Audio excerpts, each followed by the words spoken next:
I've loved what I've heard so far. The two songs that you've got out there, the title track "Memories Are Now."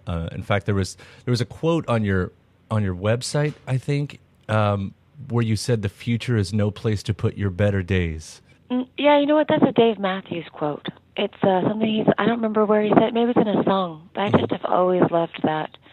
I'm not sure if he came up with it, but I heard him say it. And I just have always, I agree. I just think that's the perfect way to put it. Which is, I mean, I guess I take it to mean like action now. Don't wait. Don't wait, but I think it's about having the positive mind frame today. It's the kind of count your blessings kind of a feeling. Is that something that you would say sums up the album, or was that just a thought going through your head as you wrote the line? It's part of the sentiment behind Memories Are Now.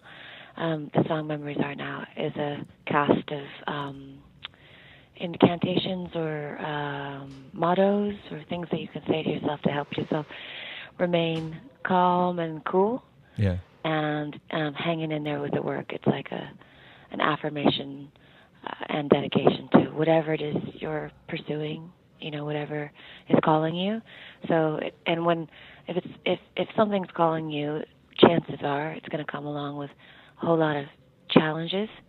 And when those challenges show themselves, the song helps you with certain little sayings that can help you stay in the work. Which is, I think, needed. I mean, you even said it on Twitter recently. You said it's a song meant as medicine, which... It is, because I needed it at the time when I wrote it. I was getting a bunch of roadblocks. There were roadblocks popping up. Felt like I was only hearing the word no. And so I had to just do something to help myself stay in the work, like I said. And then, I mean, the music on that, too, I found it so interesting because... you've been really great throughout your catalog of this interesting juxtaposition, I guess, because it's minimal instrumentation. Like, it feels like there's barely anything going on there, which really allows those words to shine. The attention is really focused right there and really direct. That was Blake Mills, who was my producer on this record and an old-time collaborator of mine.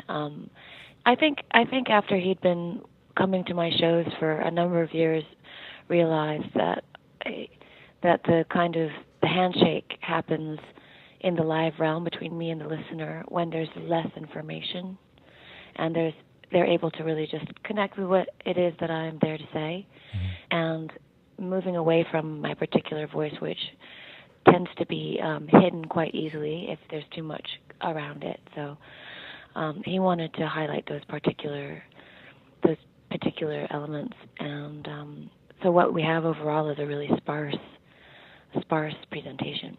Yeah, I mean, it's a genius move for you as the songwriter. Like, I don't know, how different was it for you then to come up with the music? I mean, did you have to? Well, it's just isolation, really, sitting alone in a writing room, scratching your head and trying your best not to judge your work before it's time.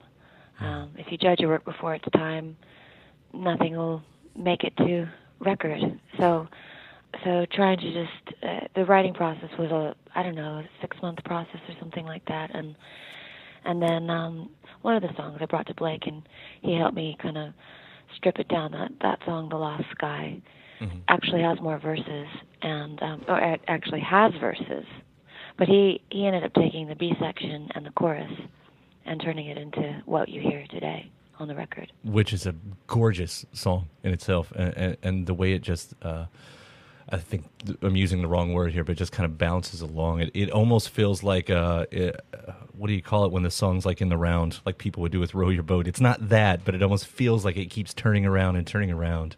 It's a broken record, that song. Yeah. It's a broken record for the mind that won't get off the track, and the song is to help break this cycle of attachment. In the song, that particular person has unfinished business with someone who isn't going to let them finish. So the writing of the song was also medicine in terms of me letting go of particular people who I couldn't, if they won't show up, you have to let them go. So and until you do let them go, there's this thing that happens in your brain. You you tend to repeat the same things and the same things, and it doesn't help you. So you write a song about it, maybe you're able to let it go. I mean, not to generalize it too much, but as far as breakup songs go, it's really unique in that sense. It's, you know, it's not one of those that I've heard before, which is sort of hard to do these days. Yeah, I guess I didn't know I was breaking up. In the song, I think I started thinking like it was more of a confrontation. Like, listen, if you don't show up, we might just have to break up. But over time, and getting to know the song, I do see it that way. Were you writing all of this as the same time as when you were doing the Sam Beam LP? It happened in stages. You know, you collect songs over time. Some of them were happening then, some of them happened before. So it was recorded. It was recorded. I started the process before I recorded the Sam Beam record. I started the process before then. Okay. I just always find that interesting. I don't know.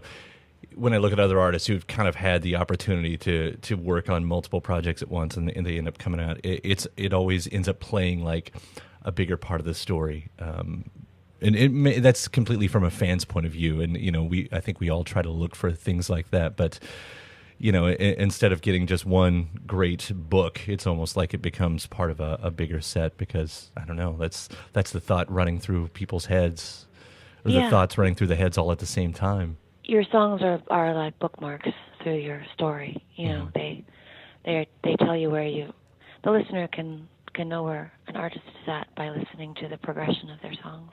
And I think you can. I'm curious. I haven't completed a song in a while. I'm curious to hear what that completion sounds like after having written with Sam and these songs going into the world and living with these songs right now. So it's always curious to see how you change from project to project. Yeah. Well, I've loved watching you change, and I really do love the music right now, and I appreciate, having the call today. Well, so thank you so much, and if you're around Louisville, hopefully we'll see you here sooner than later. And all right, have a good day. You too. Bye. Bye.